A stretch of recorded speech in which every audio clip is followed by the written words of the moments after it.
Star பக்ஸில் cappuccino தராங்கன்னு சொல்லிட்டு நம்மளும் அது மாதிரி செய்ய முடியுமாங்க? அதே மாதிரி அந்த லெவலுக்கு இல்லைனாலும் வீட்டில் கொஞ்சம் பார்த்து கொஞ்சம் கொஞ்சம் நமக்கு தெரிஞ்சதை செஞ்சுக்கலாம் அப்படின்னு ஒரு ஐடியா வந்துட்டு, இந்த பிளெண்டர் அது இதெல்லாம் போட்டு செய்கிறதுக்கு மிக்ஸி ஜார் நம்மகிட்ட இருக்குதே, அதை வச்சே பண்ணிடுவோமே அப்படின்னு சொல்லிட்டு எடுத்தாச்சுங்க. மிக்ஸி ஜாரில் காஃபி தூள், சுகர், அதுக்கு கொஞ்சம் வாட்டர் கலந்தோம், அடித்தோம். அது ஒரு திக்கான ஒரு கன்சிஸ்டன்சியில் வந்தது. ஏதோ ஒரு மாதிரி பார்க்கறதுக்கு இருந்தது. அதை எடுத்து அதுக்கப்புறம் நாங்கள் அதை கப்பில் கன்வெர்ட் பண்ணி அதுலேருந்து பாலை கொஞ்சம் ஊற்றி அது ஒரு ரேஞ்சுக்கு பண்ணப்போ அந்த டேஸ்ட் வேறு லெவலில் இருந்ததுங்க. நாங்கள் ட்ரை பண்ணினோம். ஜஸ்ட் நீங்களும் ட்ரை பண்ணி பாருங்களேன். அந்த பிளெண்டர்லாம் ஒன்றுமே தேவையில்லை, மிக்ஸி ஜாரே போதுங்க. அடிச்சிங்கன்னா சூப்பராக வந்துடுது. பசங்க ரொம்ப லைக் பண்ணி சாப்பிட்டாங்க இந்த திக்னஸ்ஸை. அது ஜஸ்ட் காஃபி மாதிரி தான் இருந்தது, பெருசாக ஒன்றும் டிஃப்ரெண்ட் இல்லை.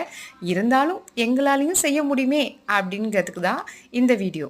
இந்த வீடியோ பாருங்கள், வீட்டில் ட்ரை பண்ணுங்கள். கண்டிப்பாக மிக்ஸி ஜாரில் போட்டு அடிங்க.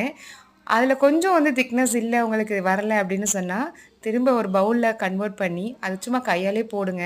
கையாலே போட்டு நல்லா கிண்டினீங்கன்னா அழகாக வந்துடுது. ஆனால் டேஸ்ட்டு வந்து செமையாக இருந்தது.